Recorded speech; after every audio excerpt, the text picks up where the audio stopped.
to ask Clark and Betty Moore to please stand up.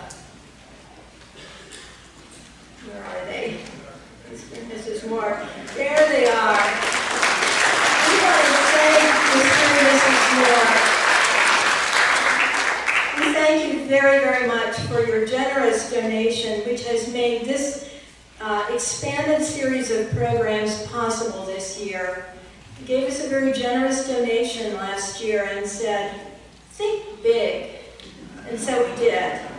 And we feel like we have grown as a result, grown as a team on the board, grown as an organization, and we've certainly, we feel like we've expanded the visibility of our group and of what we do in the Venice community. So we are deeply grateful to the Moores for making this possible.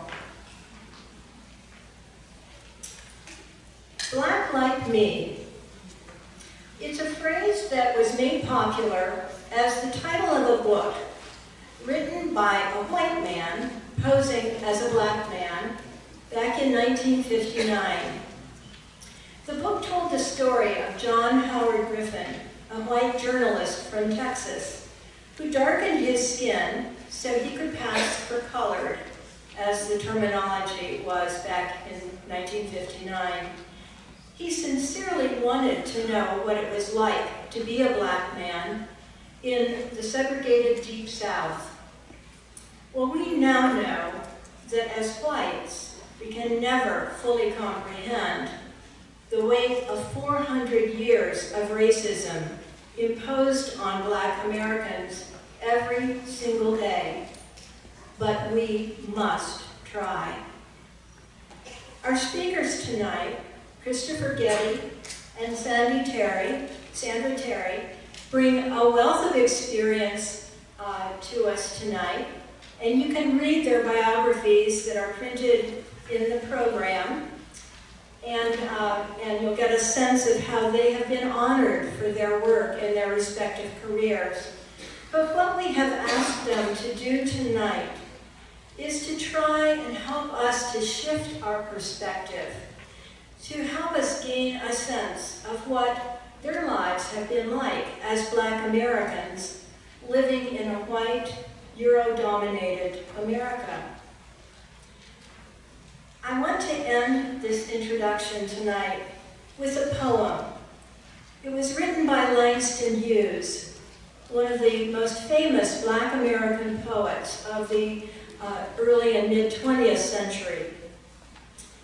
He, in this poem, used the phrase, black like me, and that then became the inspiration for Mr. Griffin. So I want to give all the credit to Langston Hughes through this beautiful poem that he wrote. It's called Dream Variations. To fling my arms wide in some place of the sun, to whirl and to dance till the white day is done, then rest at cool evening beneath a tall tree, while night comes on gently, dark like me. That is my dream. To fling my arms wide in the face of the sun, dance, whirl, whirl, till the quick day is done. Rest at pale evening, a tall, slim tree, night coming tenderly, black like me. Sandra, come up and choir. I think we have a very special presentation tonight, a choir. Sandra, do you want to tell the audience a little bit about the choir, who they are? I brought some of our choir from my church, Johnson Chapel in Laurel, and I wanted them to sing a song to start me off and sing a song to end. This is Carl Baker. He's our pianist. And of course, his voice is lovelier than his piano playing. And they're both fantastic, believe me. So, he's going to,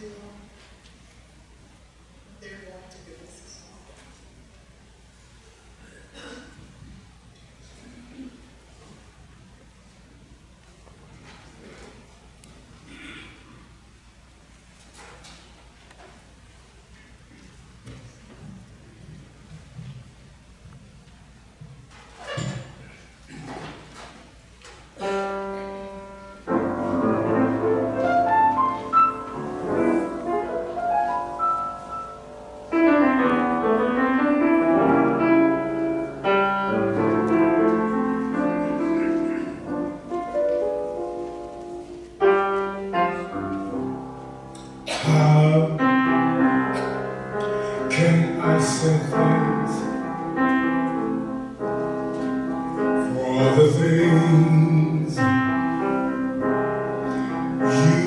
have done for me,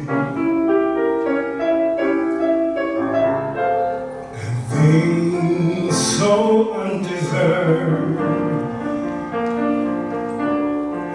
yet you gave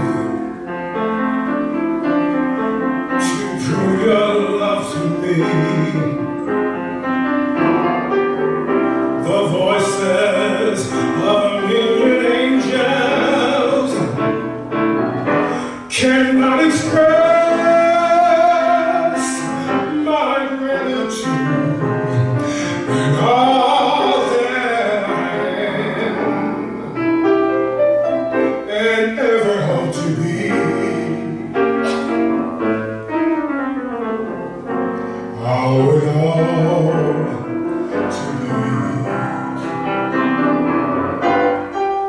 To God be the glory.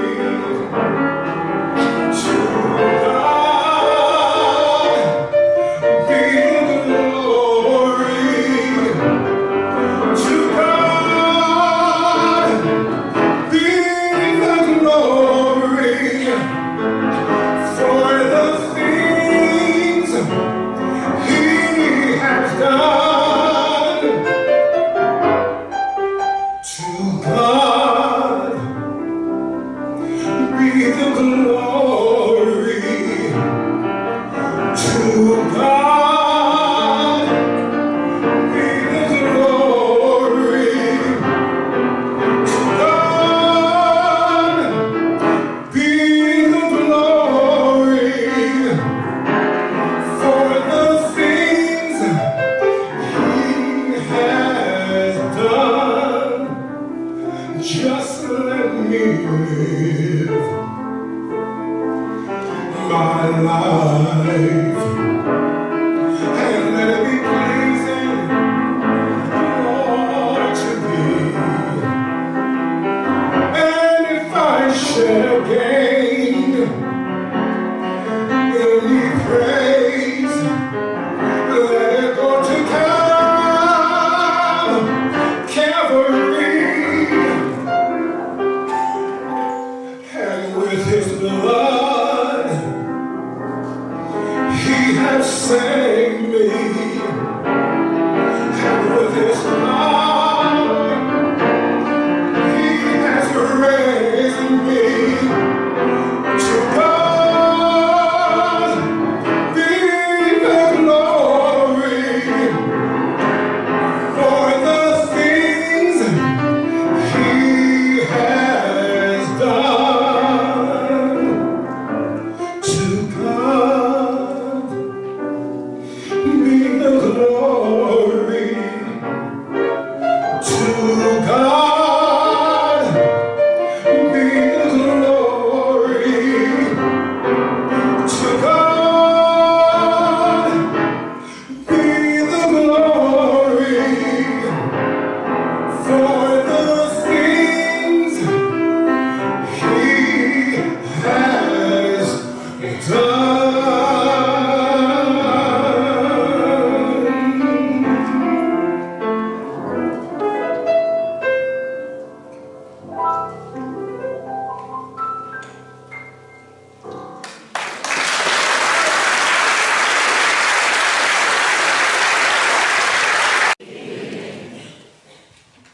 First, you need to know that when I was growing up, I was so shy that my stomach hurt if I had to talk to somebody. I guess I'm going out of that. That picture you see up there on the screen is my mom. Smartest, greatest woman that ever lived. My pictures are going to go by. That's actually the spot where our community center was built. That's our ribbon cutting for the community center in Laurel. And I think the next picture is when they named it after me. That was the spot.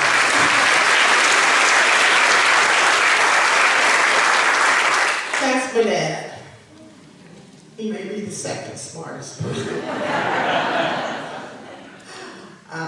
And I always said I thank God for putting those two together to create that young lady right there. That was my school picture from 1966 when I graduated from Venice High School. And that was my mom, always dressed like that, always with her pearls.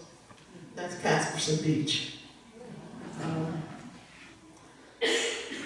You're going to see a lot of pictures. They're sitting on the steps of the KMI building. So you know how old that is. That picture is. There's a lot of pictures there. A lot of them are my family and my friends. That's my sisters and brothers. There's 5 of us. I was actually born across the street from where I live right now, in that house. My mom came to Mission Valley, it wasn't Mission Valley then, when she was about 3. And my grandfather was the foreman over at the Turpentine Still, or whatever you want to call it. He made the coffins, he made the barrels. When it burned, they moved to where I live right now. And my dad actually got an old barracks from Fort Myers and brought it up here. And that's the house that's still standing right now that I was born in. So we've been here a long time. We've got some roots here. When I give people my little tour of my town and they go, well, do you guys own everything here? Because my sister lives across the street, the other one lives across the street, the nephew lives behind her, and it just goes on and on. We're actually the originals, the only originals left that were born in Laurel. Dr. Thompson actually delivered my sister. It was the first baby he ever delivered when he came to town. She's 3 years older than me. So I have some roots here. I kind of wanted to show you who we are with these pictures and kind of tell you about how I grew up. I didn't grow up in a house where color was ever really mentioned or talked about, or that never, it didn't happen. I was allowed to be me. And I just turned out to be me. And I saw people as people. And sometimes that people don't think you're actually seeing them as people, but I do. My family is, there they are. When one of us goes to Venice Hospital, they just stand aside. Because we're all there. That one person in the room doesn't work. Yeah, we travel in packs. My dad was a minister. He actually went to at a church in Fort Meade. He went over there and formed the Ministerial Alliance. If anybody knows that part of the state, he had everybody in the Ministerial Alliance, and that's just who he was.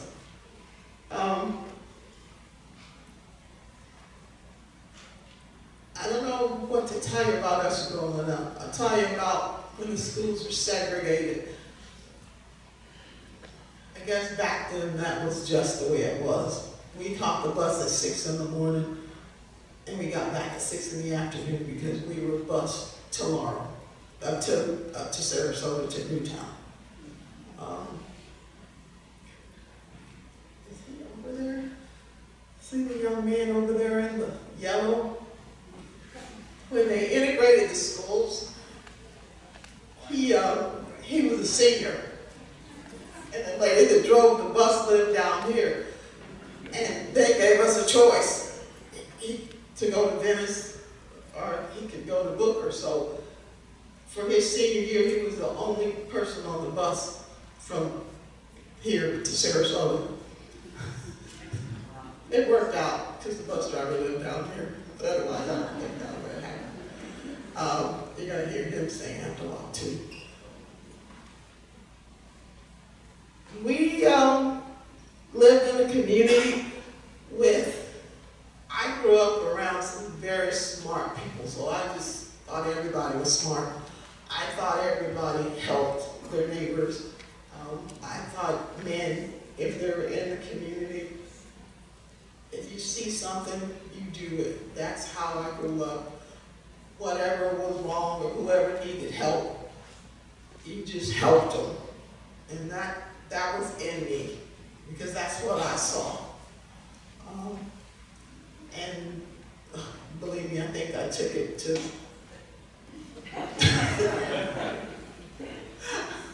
I probably taken that way, way up there now. These are some of the kids that were in our program way back in the 90s when we started. I became a volunteer with Laurel Civic Association, and the kids needed a lot of help. So we formed a nonprofit from our civic association, which is going to be 50 years old this year. And that's how long we've been doing that. Paved streets, there were none. That's when we started to build the first affordable housing. Sidewalks, drainage, all that stuff. We actually did that. Nobody came in and did that. We started the community cleanups that are all over the county now. They started with us because Sarasota didn't have mandatory garbage pickup. And when they got it, we started doing the cleanups. And everybody else wanted to have them, so now they're countywide. That's one of them. You see, I don't think all that would go in that dumpster. We got it in there. That was way back. We planted a tree. That tree now is really big. That's the old Johnson Chapel that got moved from Osprey. Miss Potter Palmer built that, and it was a church and school up there, and it was moved to Laurel in 48, and we used it as a church until we built our new church. There's a lot of history. That was a women's group. They helped kids go to college. They did activities in the community, and that was way back, way back. You know, that was Red Ribbon. We used to have, everybody was there. That's why I got the award from the NAACP. I guess what I'm trying to say is, sometimes somebody asked me one time, well, what kind of jobs do people in Laurel have? Well, the same kind as everybody else. But you get questions like that because for some reason, I don't know, you're supposed to be different. But you're not. And I always talk about my parallel life, and I thought, what did people think I did when I went home? I did the same thing they did. And people are still asking me 52 years later, because I graduated from Venice High School 52 years ago, and people are still asking me, and they're quite serious, did I have a problem when I went to Venice? No. And I don't think they believe me. I never had a problem. I still have the same friends from then that I have now. I never had a problem when I went to Venice. Because Booker was not a bad school. Booker had the best teachers in Sarasota County. And I took that in. I just didn't have a problem. I have never had a problem. I don't think I will have a problem because I guess I was brainwashed to think that people are people.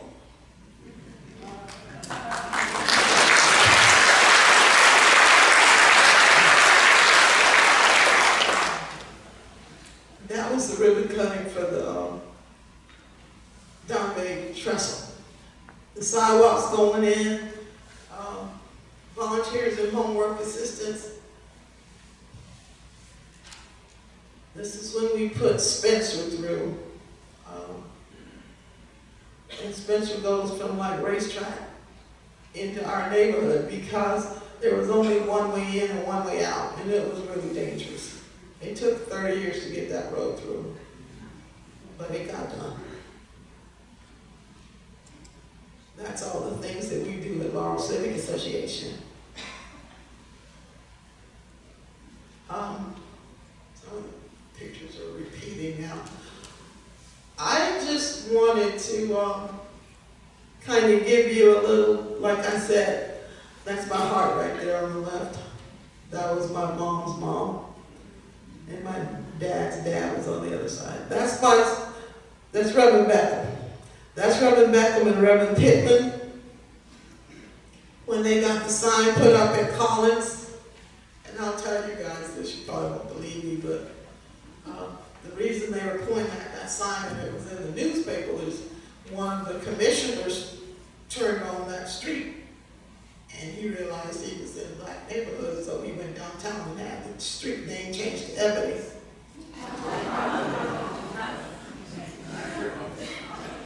So Reverend Pittman and Reverend Beckham went up and had the street name changed. Things like that happen. That was a long time ago, but it happens. That's my daughter and her husband at my grandson's graduation. That's my granddaughter graduating from Venice United Methodist Child Care Center. She's been out of college now 3 years. That's her graduating from college a couple of years ago.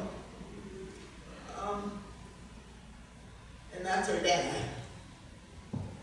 We lost him when Tyra was about 6. That's my 3 right there.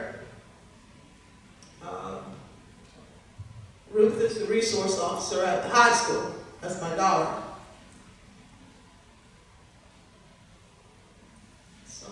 That's Kobe.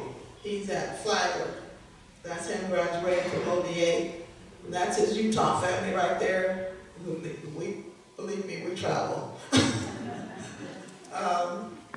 That's my sister's granddaughter right there. She's a redhead like my sister was. That's our Utah family again. That's my mom and my sister. We are family, and I have friends. I don't have different color friends. I just have friends. And I call it my parallel life because that's what it is. I grew up in a loving family. We had so much love in our family, people thought we were pretending. But I told them the only thing we didn't have was money. So these are some of the guys that live in Laurel and the service that they put in all branches of service. When people ask, well, what kind of jobs do you have? There was a lot of them that taught the Navy, the Marines. That's my second mom right there. That's the Edgeworthys. That's him when he was in the Navy. They're both gone now. And that was her when she was in the Navy. So, yeah. Just about all of our elderly are gone. It's kind of scary. But they're all gone. They all lived really, really long, rich lives. And we had, there's just a lot of them that's a food drive that we have in May with the post office. I just wanted to let you know that it is a parallel life, but it's the same. There's just no different. And Nobody's ever going to convince me to be mean to somebody because they don't look like me. I won't do that. We have a program, a homework program, and we have the most diverse program in the county because I want to see children as anything but children. That's what they are. And we're always going to see kids as kids. We're not going to see them in colors. We never have. And we started our program in 1990. Yeah, in 1990. That's Publix. They come over and interview our kids in the summer for jobs. They love coming. That's a teen program that we do.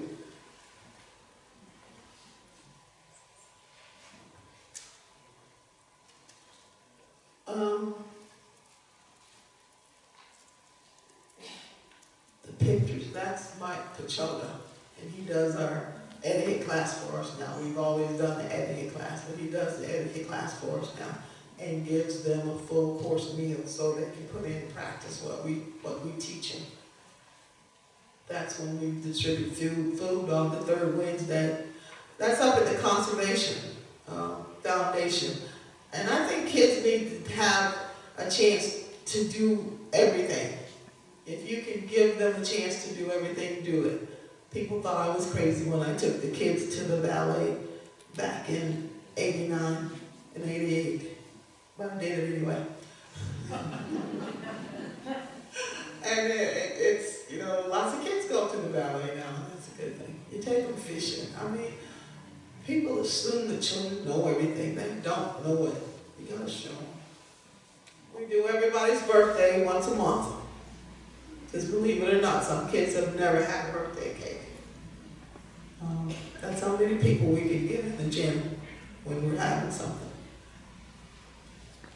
My parallel life is such that I guess there may be some bad things out there I could tell you about. I did tell somebody, but I do have a wish that before I die, I can go into a store and not be followed. That is one of my wishes. It hasn't happened yet. But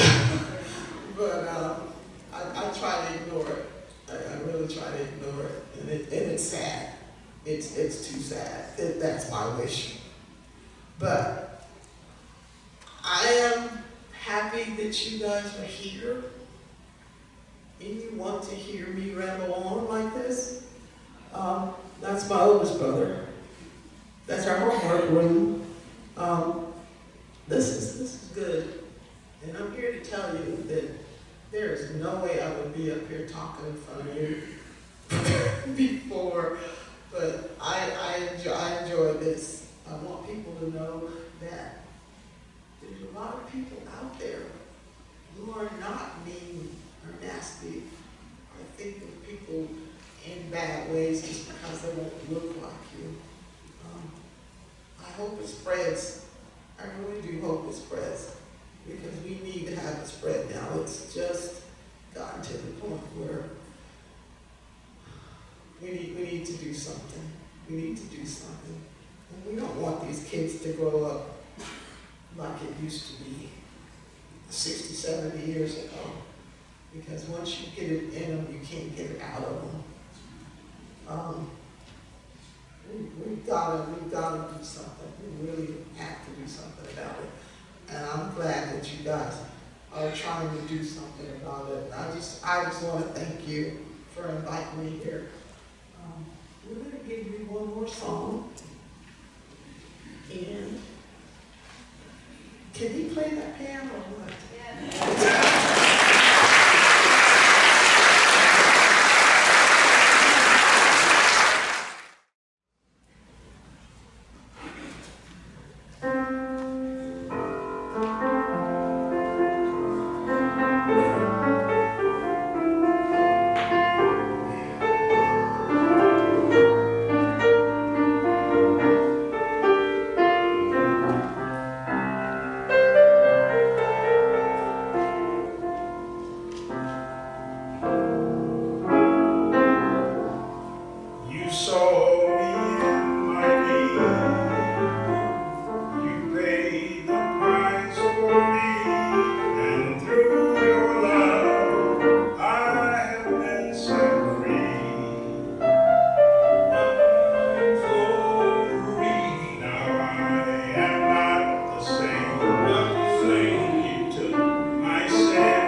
me, my name is Kristofer Geddie. I am General Manager at Venice Theater, so I bring you greetings from us. And yes, we are still open. Despite what Tampa says, Tampa Avenue says, we are still open. We moved some cones just a few minutes ago. But I come to you from North Carolina. I was originally born in Fayetteville, North Carolina. My family is from Fayetteville. We're from a tiny town called Eastover. My father was civil service, as retired after the Korean War, and he and my mother, who is from a little town across the way, across the river, in Autryville, North Carolina. So my family has been in North Carolina and been in Cumberland County since before the Civil War. And we can trace it back to about 1800. Before then, we can trace the white side of the family that owned the black side. And we can go back a little ways, and there's lovely things, because my family has never really moved. Like Sandra's family, we all stayed together. We stayed in the same place. We stayed at home. We stayed where the love was. And so like you, we never grew up knowing not to love one another. I tell people, and some of you have heard me, it wasn't until I started going to church that I learned to not love one another. Because we were always taught, love everybody. So when all the little kids used to come over, because my father, we had lots of land. We grew up on a tobacco farm, and my family still owns tobacco farms in North Carolina. And everyone asks me if my father still does the farm. My father's 90, so he doesn't do the farm anymore. He watches and smokes a cigar that my mother tries to get him not to smoke, but he's 90, what you gonna do?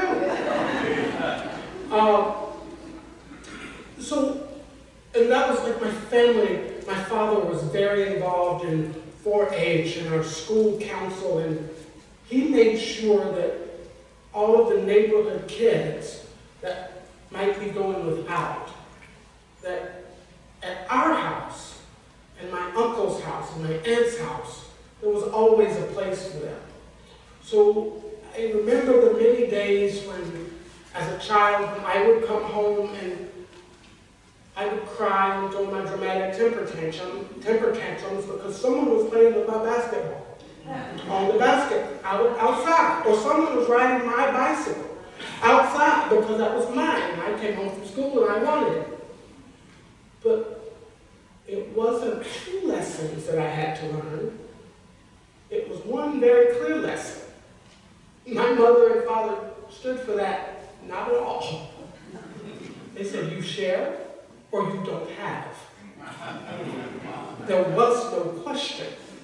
And it wasn't a debate of, no. And it was clear. My family and like I said, my family always had that love that they shared, and it's such an interesting thing now, because I tell my nephews and my nieces, like, they're just being nice to you now. They were never this nice to us. And I joke about it because my parents were never mean to us. So many people say that. My parents were strict disciplinarians, but they never repeated anything. So they said it once, and that was it. I remember once talking about, well, I don't know that I want to go to this class, or I don't want to go take this piano lesson because I don't want to play the piano. And I remember my mother saying, I didn't ask you.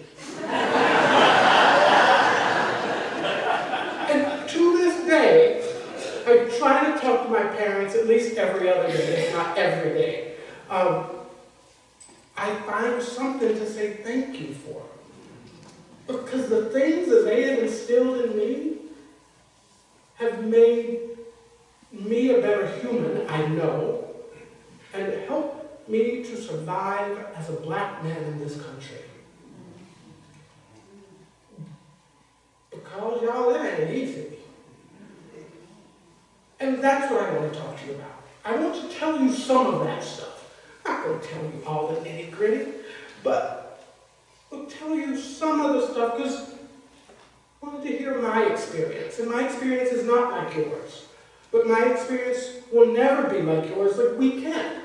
Until I walked in your shoes, I won't know. However, it doesn't mean we can't all walk side by side. And that is what I think we're all trying to do. So Janice started out with Dream Variations by Langston Hughes. Langston Hughes is such an incredible poet, and one that I grew up with.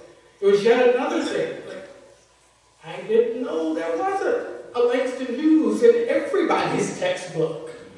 I didn't know that.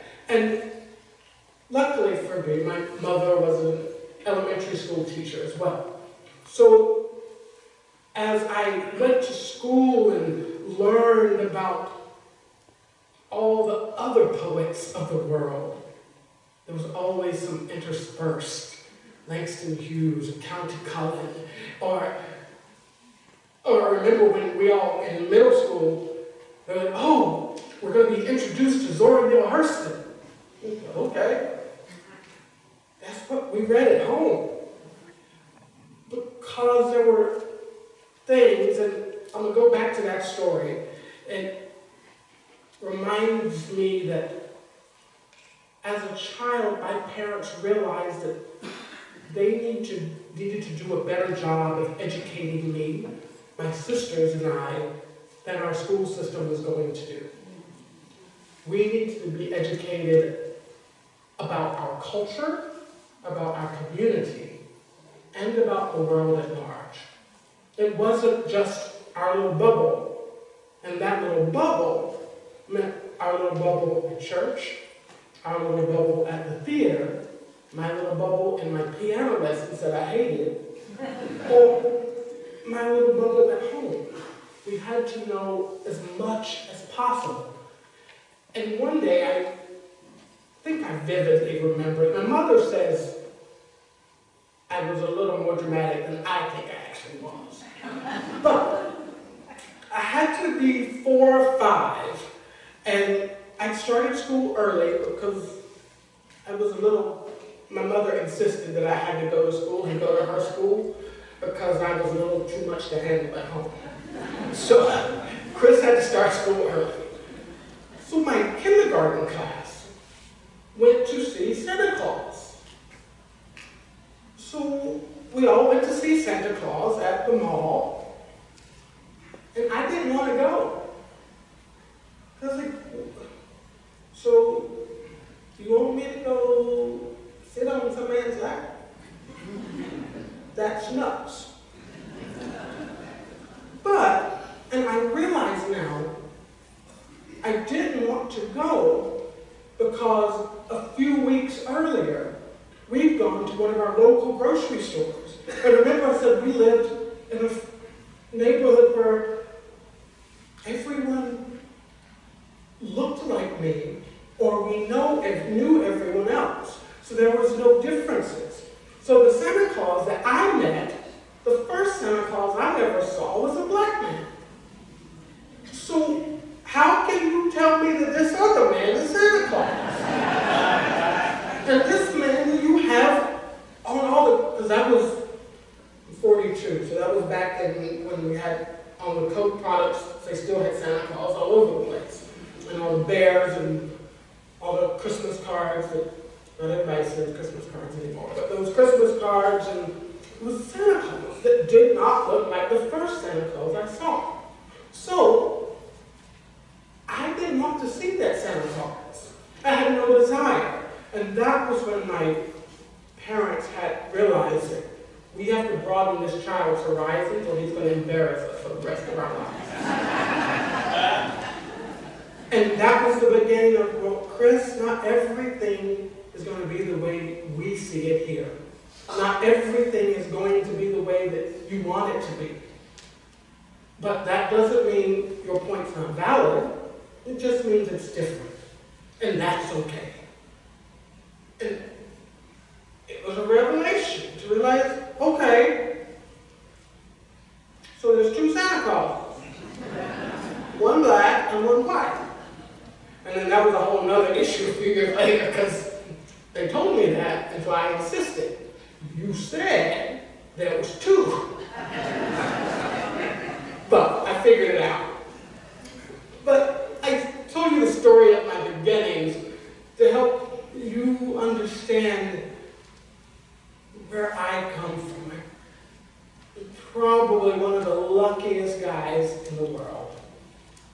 Because Sandra said her parents might have been the best, but I kind of think mine were the best. I think they are still the best, because they still put up with me, put up with my craziness. But it was them that taught me that, Chris, if you are going to grow up and you want to travel, because that's what I've always wanted to do. I wanted to go join the circus, so I did. But I wanted to be able to travel around the world and to go to places I would never get to go. And I was blessed to be able to say, can I go? Can I go? And my parents were able to say, yes, here's the lessons you need to learn. And then it was one of those first lessons I learned, and one that is more relevant today than ever. One of them was when I first learned to drive. I learned to drive on my dad's farm truck, going up and down the farm roads. I still can't drive a stick. I ruined a truck or two. But learning to drive was such an interesting thing. Because yes, you learn, here are the rules of the road. Here's what you do. My driving instructor gave me that. Then I went home to my dad and said, no, here are the actual rules of the road. Here's where your hands have to be on the wheel at all times. Here's how you have to respond to anyone stopping you in a car at all times. Here's where you stop your car if you're driving alone. You don't get the privilege to not be aware. And it's one that's lasted me to now. So driving was an issue. Traveling was an issue. And it's one of the reasons I haven't shaved this week, and I'm not going to. Because when I go to travel, I often, as a child, teenager, and adult, get questioned on my ID. Get questioned, well, why are you going to point A or to point B? Because I paid for my ticket like everyone else. But it was just November. I had a trip to Mississippi for something I was teaching in class somewhere. But I was going to Sarasota Airport because it was the closest, going through security. They're like, this isn't you. This is obviously me. My name's here. This is my driver's license. It's no one else. And luckily, I traveled through that airport enough. One of the security guys happened to remember me and let me go. He didn't want to let me go because he thought I was causing trouble. I'm going to teach kids. What trouble is that? But then it brings me to another question. Is it a trouble to teach kids to be kind, to love one another, to love themselves? And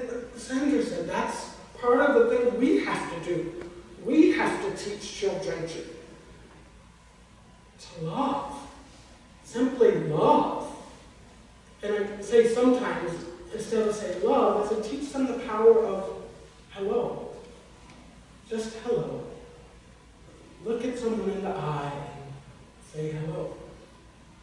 Which was, going back to my parents again, another lesson they taught me.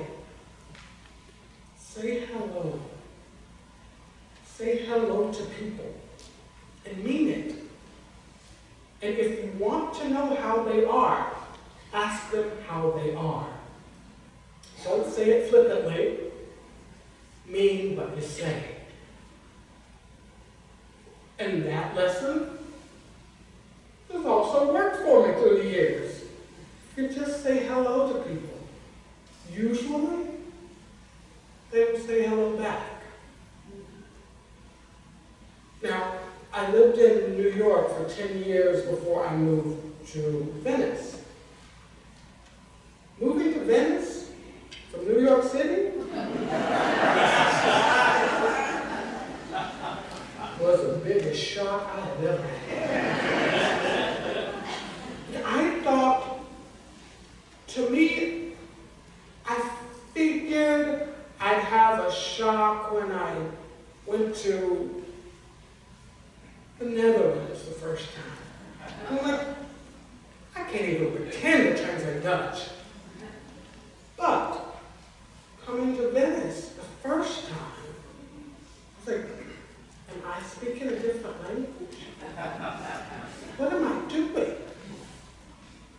I remember my first conversation with Sandra when I got here. I was like, I don't know if this is the right choice. And the moment still, I don't know if it's the right choice. I will say, in the almost 8 years I've been here, Venice has changed drastically. And it has changed drastically for the good. So thank you.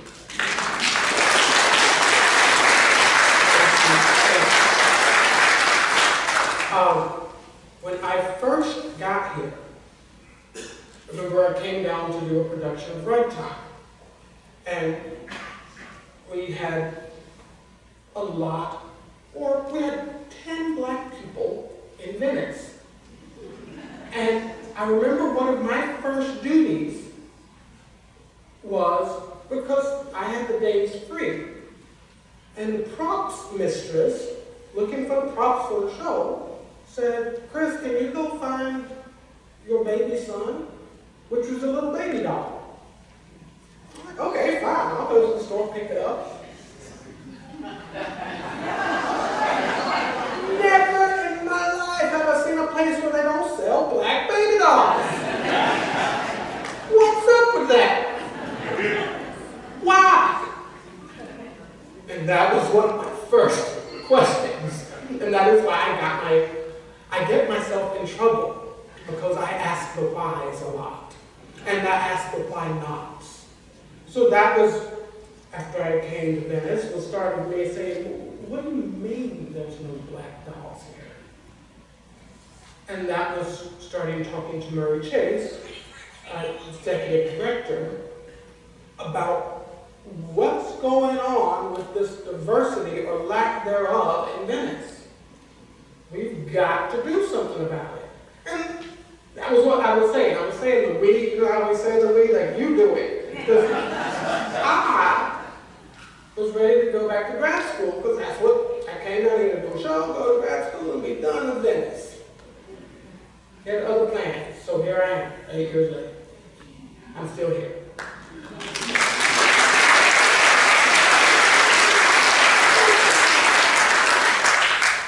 But it drove me to ask other questions. So if there are no black baby dolls, that means no one wants to purchase them? Or no one is here that would purchase them? So then we started talking about what we could do. And I started to talk to Sandra, and I started to talk to Ms. Julia Lanning about Venice and about what it was and how it came to be. And some of the stories I got were quite interesting. Gwen, I love that photo you had of Casperson. Because you were the person that told me Casperson was a segregated beach. It was the only beach black people were allowed to go to in Sarasota County. That baffled me. Because I didn't grow up with segregation, so I didn't know, and it's always been an interesting part of history for me to talk about and to think about.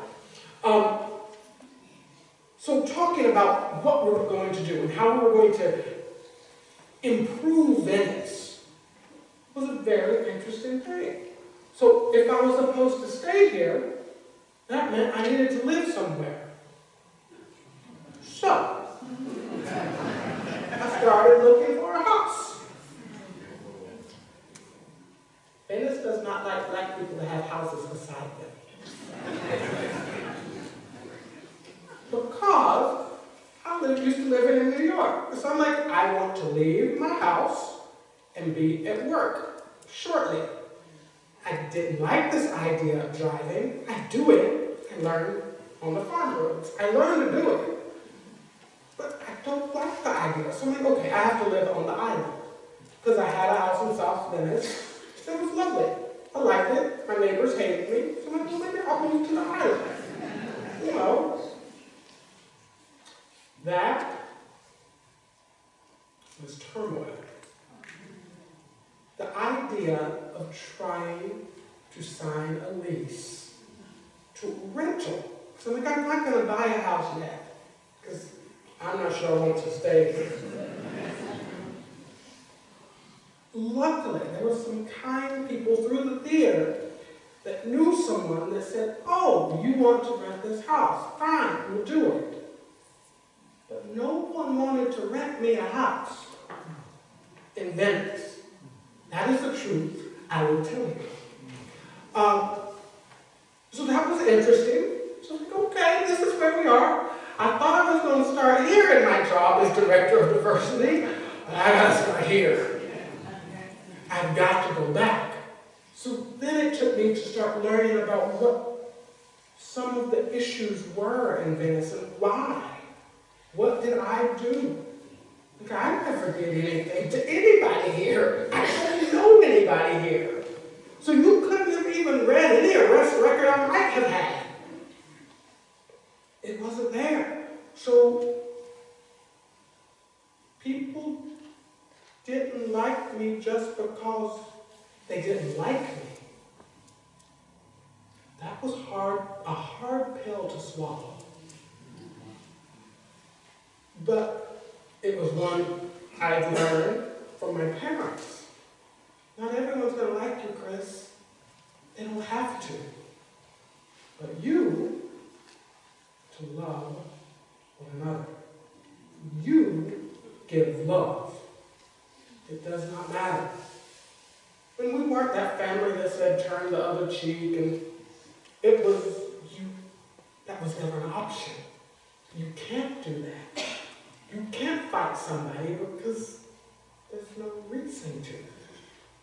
Granted, my father was also that person that taught me to shoot snakes at 5, so we have to deal with that. So the thing of living in Venice, the family got here, and like Sandra said, going to Publix, going to any store. To this day, I was in Publix earlier today, getting plastic cups for the bar. Some poor lady thought I was going to steal her purse because I was running in to grab my plastic cups and to leave. And I didn't stop her today. I sometimes do stop people when they think I'm going to steal from them and say, excuse me, y'all, I got enough crap of my own. I don't need any of yours.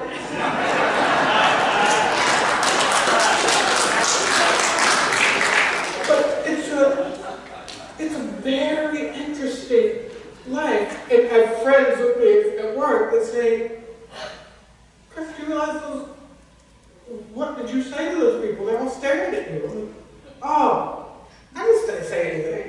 I'm just black, that's all.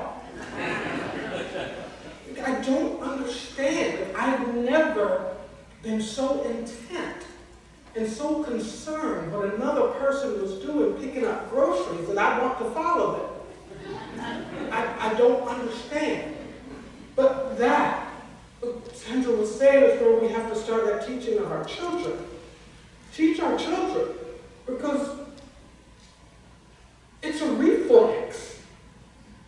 I don't think that lady thought actually meant her any harm today. It was a reflex to grab a purse. It was a reflex to stare at me. It's something that people see as natural. It's a natural thing to not trust. Moving on in my life, I do a lot of business lunches because I go out to talk to people, to talk to potential donors, talk to our development department, and talk to people about ways we can help diversify Venice. I talk about, well, what about bringing in some different cultures, bringing in some Latin theater, bringing in some Eastern theater, some No theater, just bringing different things. And it's a very interesting thing. If I take a client or a patron or a donor to lunch, and when the check comes, I ask for the check and they don't want to give it to me. It's an interesting thing. See, that is one of the good problems. So think about that one. Because that's one of those shoes you might want to try to walk in sometime, because it's kind of fun not to get the check. And I want to obviously leave some time for questions and stuff. But as I was thinking about what I wanted to say and talk about ways that we have evolved here in Venice and ways that we have grown. Like I said earlier, thank you for helping Venice evolve. And let's think about, and luckily we have this conversation to think about what we're going to do next. What's next? And how are we going to help each other? I was thinking about it Friday as I was trying to walk down Venice Avenue, since that street's done. I wanted to go get some dinner, so I took one of my co-workers, and I was like, let's go grab some pasta, because there might be an Italian restaurant in Venice somewhere. I think there's 36 now, 37. So, I finally found the park, because now I drive more, so I had to drive from the theater parking lot to the Venice Avenue lot. Out of there. But I finally found the park. And it was great. I was walking to San Marco. And it had been the first time in about 3 years, that I've heard a racial slur. I was like, oh, this was Friday. I'm like, wow. And my coworker was so shocked and hurt. And then I was like, well, you were taught well. And for me, I felt ashamed of myself because I'm so accustomed to it. Because it's such a reflex for me. It doesn't shock me anymore. It doesn't bother me. And that, I feel sorry for me. That I have been called, and that we have been called so many hateful things, that just last week it doesn't bother me. That's not okay. That is not the world I want to live in. That is not a world we want to live in. Because we hear it on TV now, every day. Like Sandra said, somebody has to stop this. But this is the time we have to say, we have to stop this. And I feel so ashamed that I didn't say to this person, no, not allowed to do that. But as I said, I was ashamed that it didn't bother me. I want to be bothered. I want us all to be bothered. We have to be. So, the things I want to leave you with is, no, you will never know what it's like to be me. I will never know what it's like to be you. But the things that are different about us are so few compared to the things that make us all alike. So let's share those things and tell the rest of the people out there to get on board.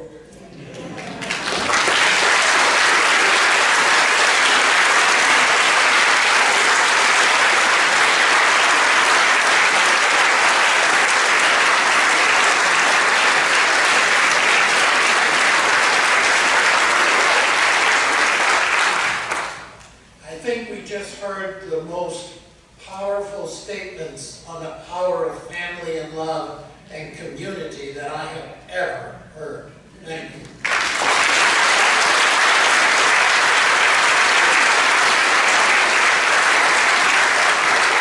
I'm going to move those two mics to the aisles, and if you would come forward and speak into the mics with any questions that you have, we will be glad to address them. And don't all come at once.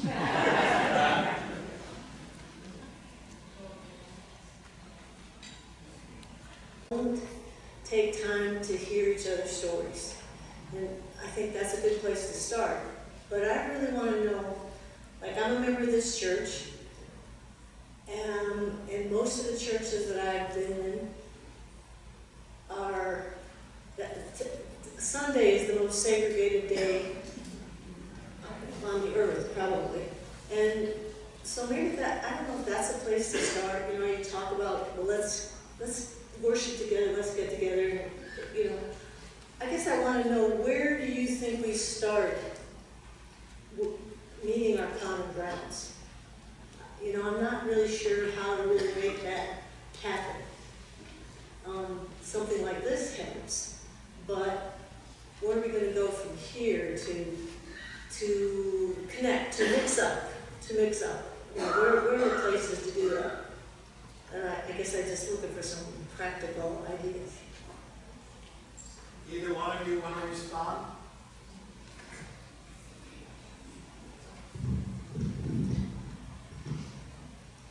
I'm so strange.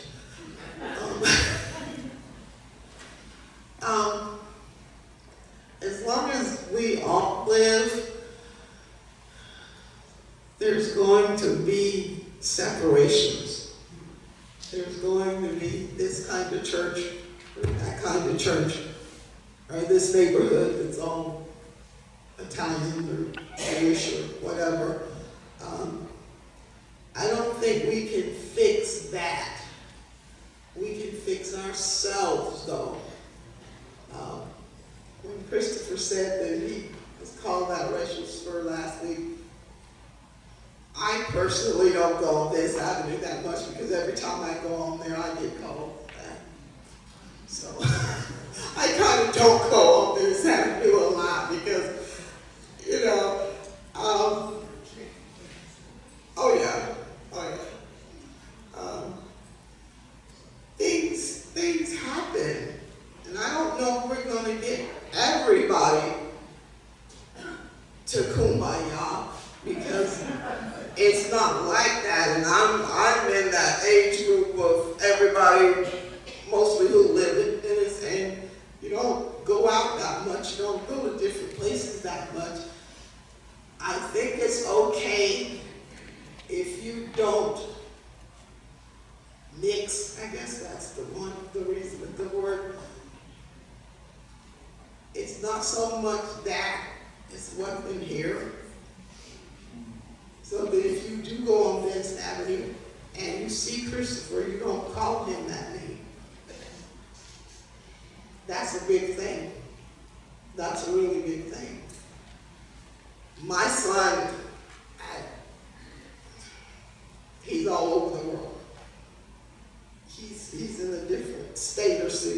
country just about every week.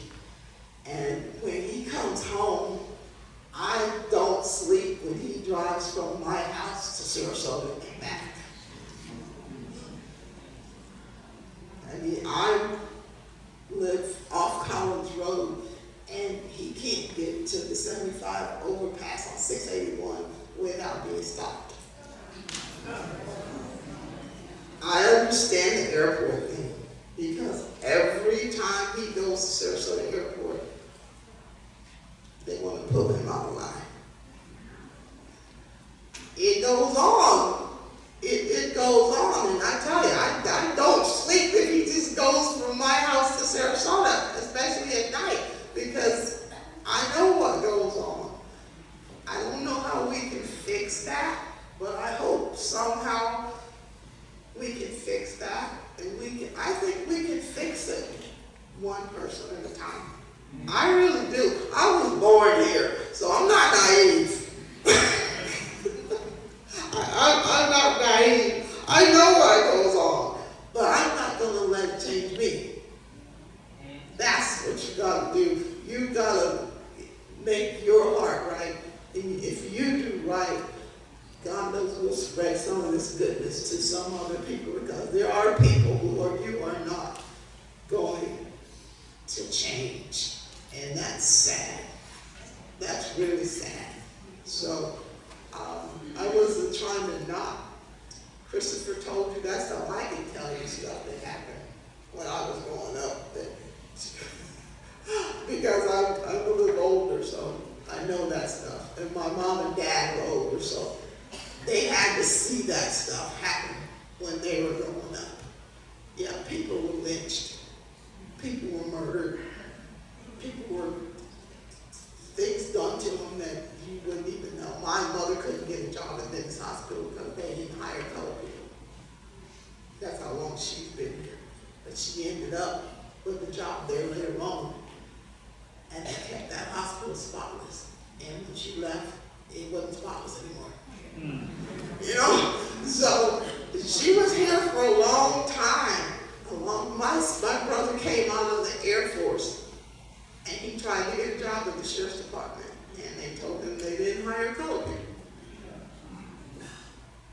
I was the third black person to be hired at GTE in Sarasota in 1967. And the only reason they started hiring people on my persuasion was because they got a government contract. But I was there for 32 years with perfect attendance. There's just things that happen, and you can't let it just crush you. You can't let it crush you. Like I said, I was born here. I lived here all my life. I know who's who and what's what goes on.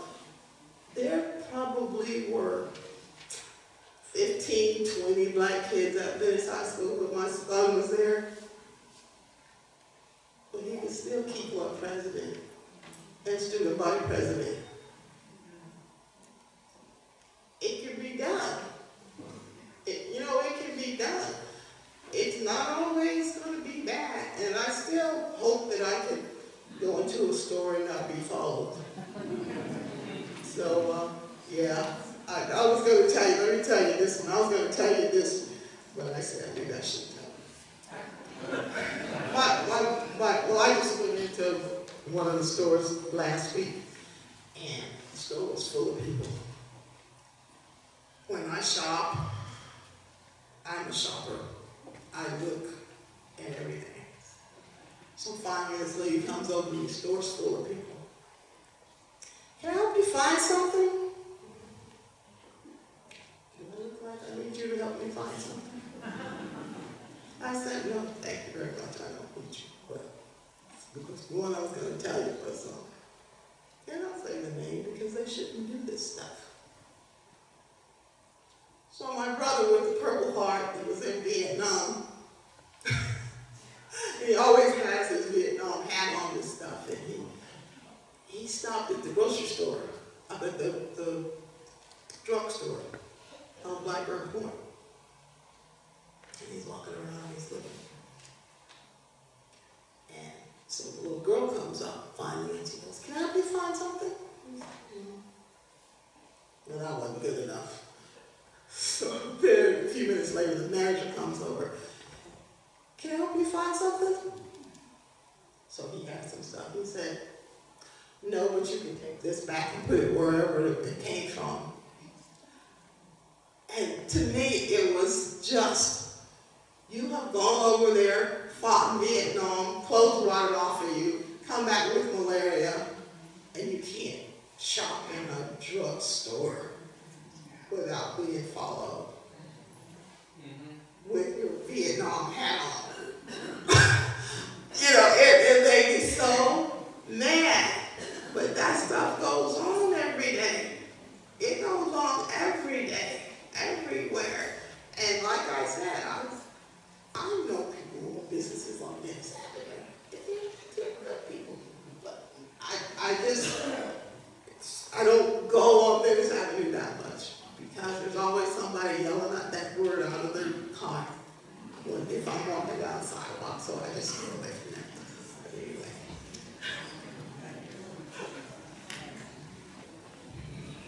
My question is for Kristofer. I noticed right up in the program that you were on the board for Embracing Our Differences, which is I don't know how many years now, several year exhibit at the park in Sarasota.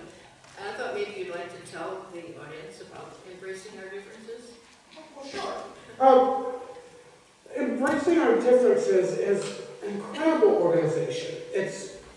Right now, the exhibit is up in the park.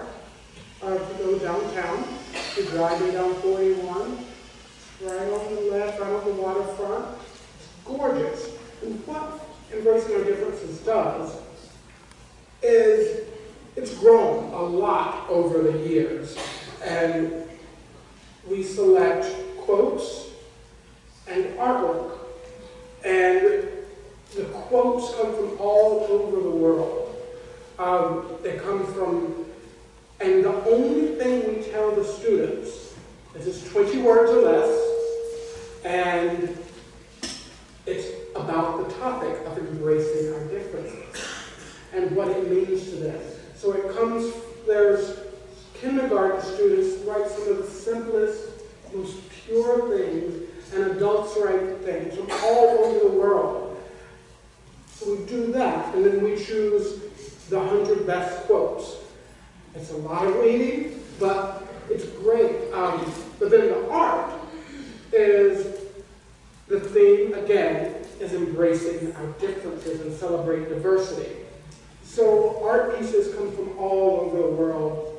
One of my favorite pieces, it came from Bosnia, but they had to cut it up into little pieces to ship it out of the country.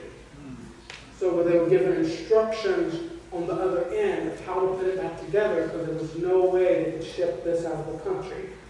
And it's pieces that come over, a lot of digital pieces now, but then there's lots of pieces on brown paper, wax paper, little kids draw. But it does tell us there is hope in the world, all over the place. And these kids and adults get a voice, and then we pick the best 20, and they're up in the park, on the waterfront. We do it every year. And it's funded by donors and funded by the Community Foundation funds some of it. But it's an incredible organization that we don't ask anything from the kids, don't ask anything from the adults. It's free for you to go and review the exhibit. And the thing we do ask at some point is to comment on it, but that's it. And it's simply to spread joy and hope and love in the world. That's it.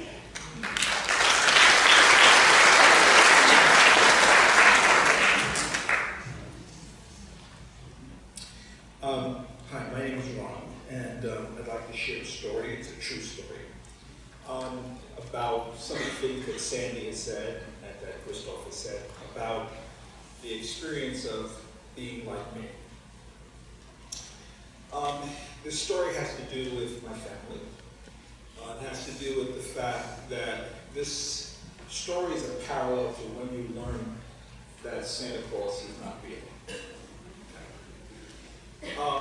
So my late wife owned her own company, financial planning company. Myself, a senior corporate executive, have 2 boys, raising in a very middle-class environment.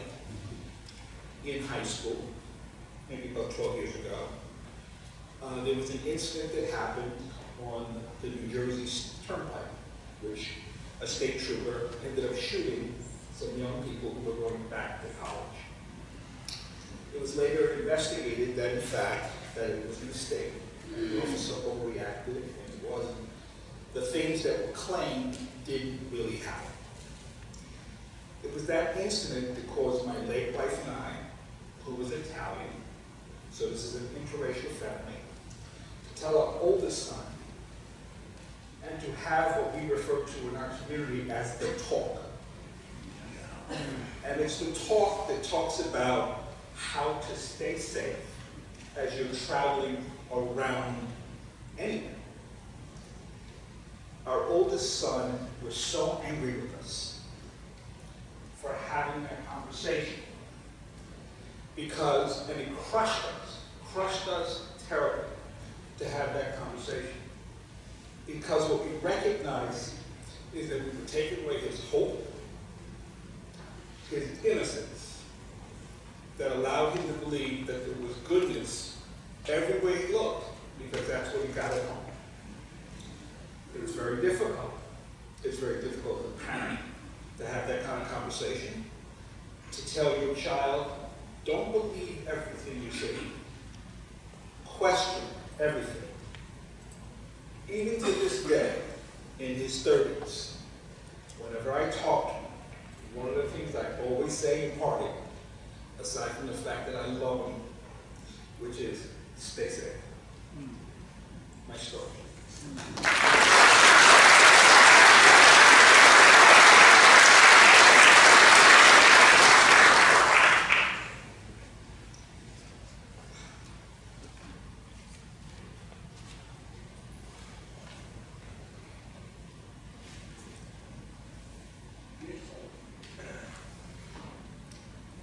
I want to thank the Interfaith organization for pulling this together. I really honor you for doing this, particularly in a white community. I want to thank you both for being here and sharing your stories. And anyone that knows me knows that I really want to just bring everybody together and sing Kumbaya. But I am so disturbed by the notion that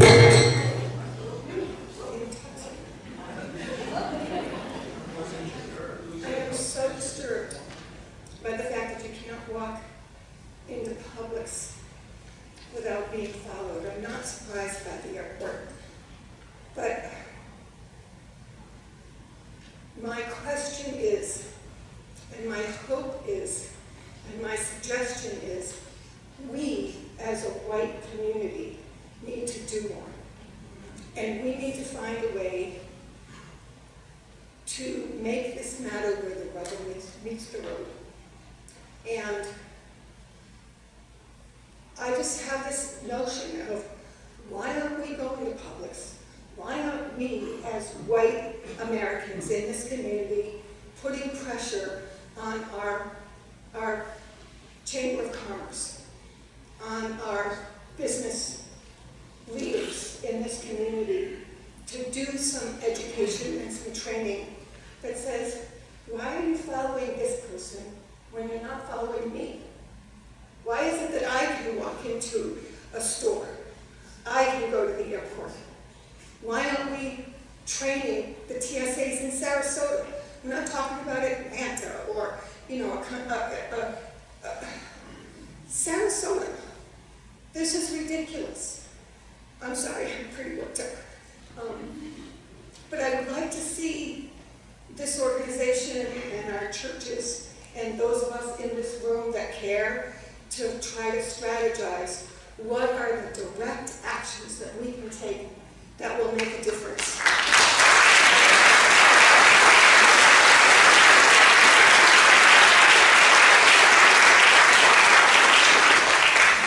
I'll be brief. Sandra, Kristofer, I'm sorry you still have to go through these things today that you experienced. 1959, I graduated from high school in Boston, Massachusetts. We had one black girl in my class. We didn't know she was black. She was a different color. Her name was Geddie. She was one of us. When I graduated, I had an opportunity to go to an apprentice program for the LI in Miami, Florida. So I moved to Miami, Florida. And while I was waiting to get into the course, I had to work as a cleaner of aircraft. I was assigned to a cleaning crew that cleaned the inside of airplanes. We were all white.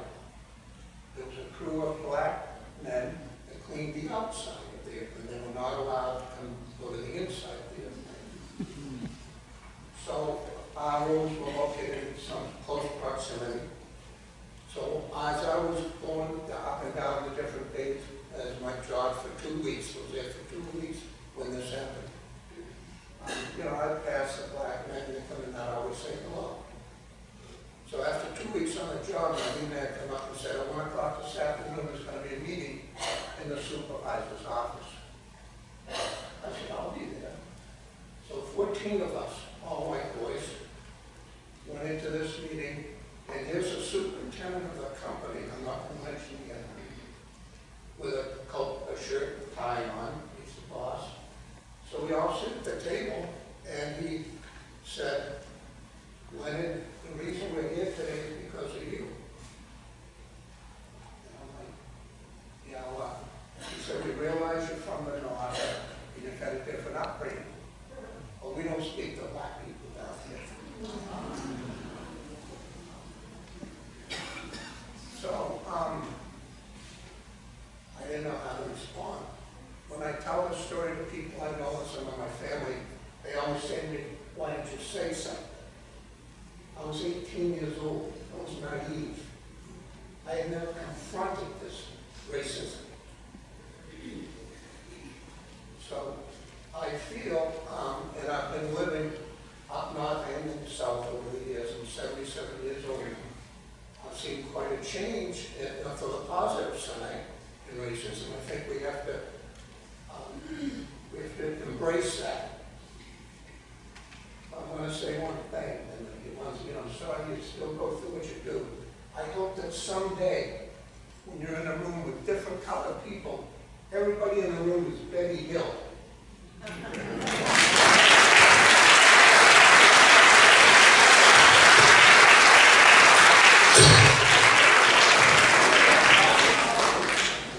Those that were here last week, I'm back.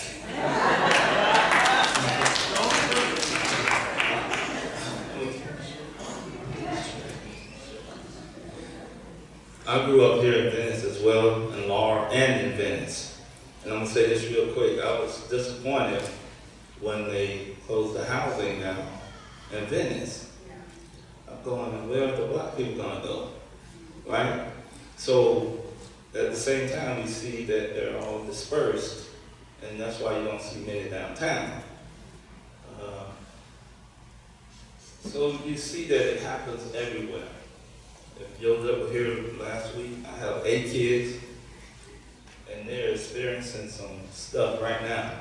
I have a daughter that moved to Chicago last March, and she works for Marriott, and she's in Chicago, and she's over the events. So she have all black guys working under her and 2 Hispanics. So she just came home. She was so disgusted that they treated these guys like they were not people. So she came back to Orlando where she started working. She graduated at UCL. So she goes, comes back and she tells Orlando group how the Chicago group is doing. And she can't believe it because now she's like the gentleman just sit down. She's going, what? You know, what is going on? So now she's learning that, okay, they're treating her different. She's getting treated different. So she asked me, which, you know, try to tell them, but, you know, when they experience it, it gets pretty tough. So what happened was, she went back, well, she came here and she told her manager how they were treating these guys. And he said to her, and she told him the story, how that she treated them, and I have to stand up for them. And the gentleman said to her, Kimberly, keep doing what you're doing because I had to stand up for you. He told her that before the higher ups even got there, they told them that she didn't know what she was doing. Like you don't know me, right? So the gentleman back here, the gentleman told her that I stood up for you and said, no, she knows what she's doing. She's one of our better employees, and she just got out of college, and she knows what she's doing. So she just cried. She just cried. So we see that it's everywhere. We see that it's everywhere. So our children, African American children, have to be taught. Brother said here, this is why the police are doing what they're doing. He said that he wouldn't, why don't say anything? Well, if you watch TV, I'm not getting political, but I agree with Donald Trump that the media has painted a picture of our color. You think about it, when you watch the news, who did all the bad stuff? You know, my wife worked in a department store here in Sarasota, and my sons walked in the store to see their mom, and they were getting followed. So they was like, what do we do? So they finally made it to their mother and said, Mom, these people are following us. And she had to tell them because they think we were stealing. So without even knowing them, that's what happens. But what you said, I've been in a situation, I grew up in Venice and Laurel, and I worked for an air conditioning company. You heard me say this last week, those that were here. So I worked for an air conditioning company here, so I was always around. So I was at this one house way out in Charlotte County, and Charlotte County then didn't have any houses. So I was out to install the air conditioning, and I'm by myself, you know. So two gentlemen coming in and they're doing racial stuff and saying stuff that they did and will do, and I'm in the back trying to put some wire together, and now I'm doing like this. Like, well, okay, no one's out here, nothing but woods and a house sticking there. And here I am. So, you know, you don't say nothing, brother, because, you know, you want to. But all I want to say is that if they stand up for themselves, they are the bad guy. They're the bad people. And that's what our young people now, they're starting to say, hey, I'm not taking it. So then they get shot. See? So it's a reason why you don't say anything. And you let it, like Sandra said, let it go over your head. We learned to do that because we had no choice. I'm telling you, you don't have no choice. If you're the minority, and as soon as you raise your voice, you're the bad person. You won't have a job. It's just the way it is. You won't have a job because you're causing trouble. So that's why sometimes people won't say anything, because they will be the bad person. So we have to work together. We have to keep working together. I'm through this time. I'm done. I'm done.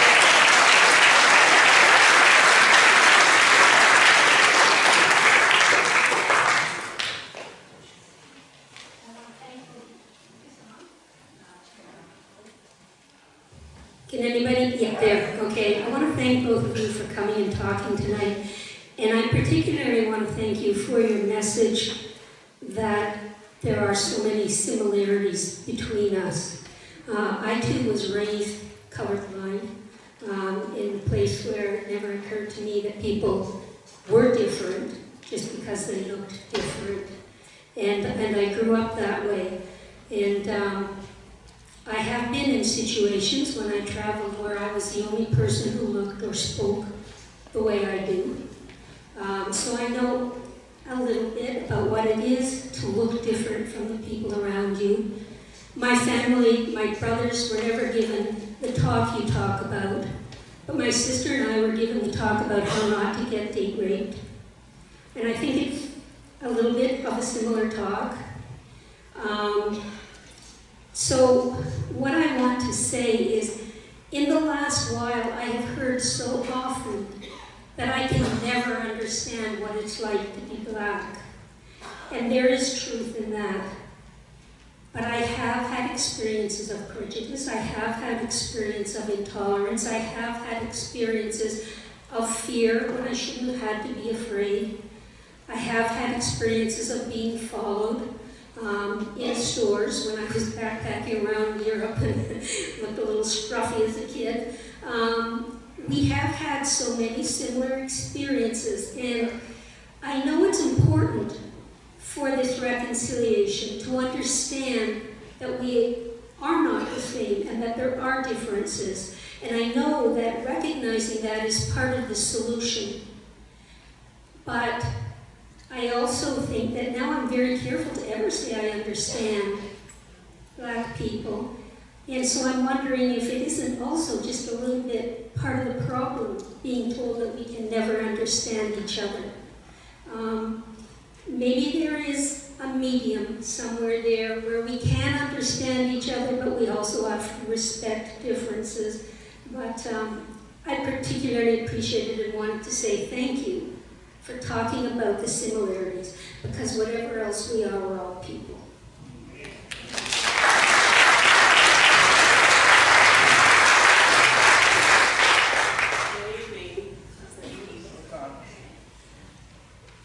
I've heard many questions tonight. And first of all, let me introduce myself. I'm the Reverend Andrea Hayden. I'm the priest in charge of St. Nathaniel's Episcopal Church in Northport. Before coming down here about 6 years ago, 7 years, I was part of the Anti-Racism Commission in the Diocese of New Jersey. And folks, let me assure you, what you all are doing here tonight is the beginning of a very good thing.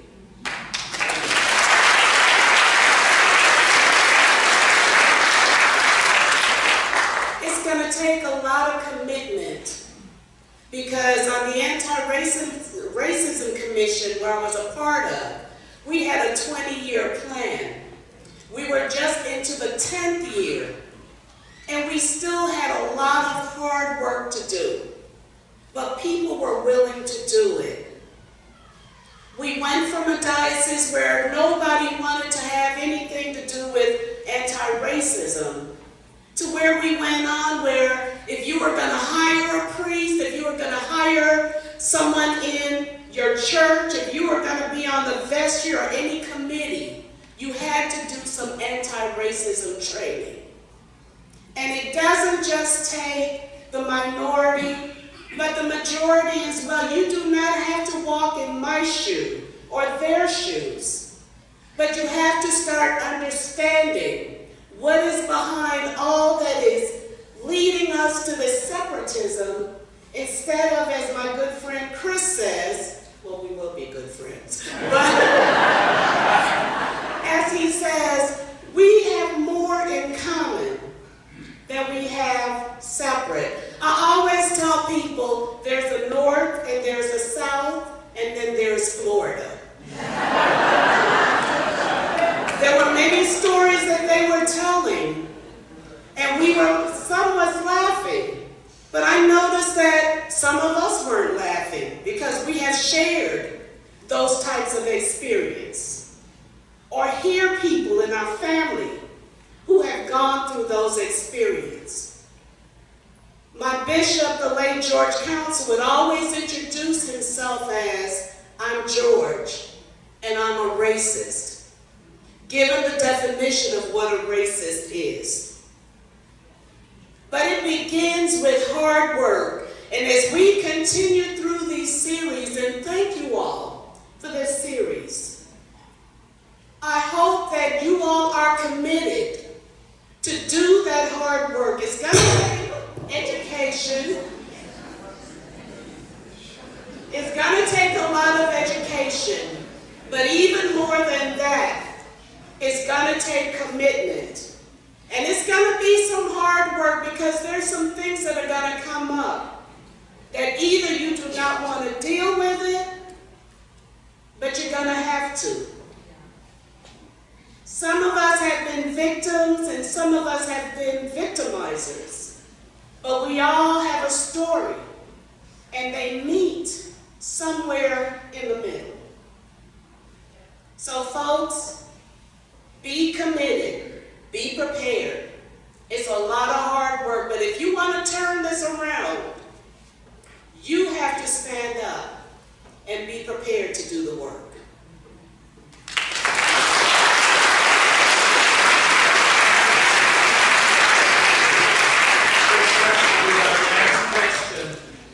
Please, short.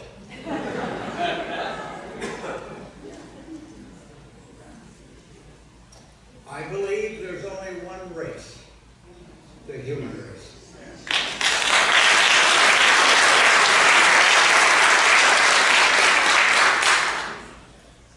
When he talked about embracing our differences, it reminded me of several things, and I will limit myself to two.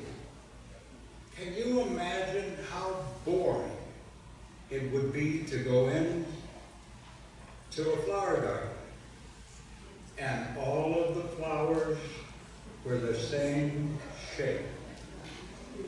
All of the flowers were the same color. All of the flowers had the same smell. I'd get out of there right away. Embracing our differences means we have to celebrate truly our differences. They are welcome, they are needed.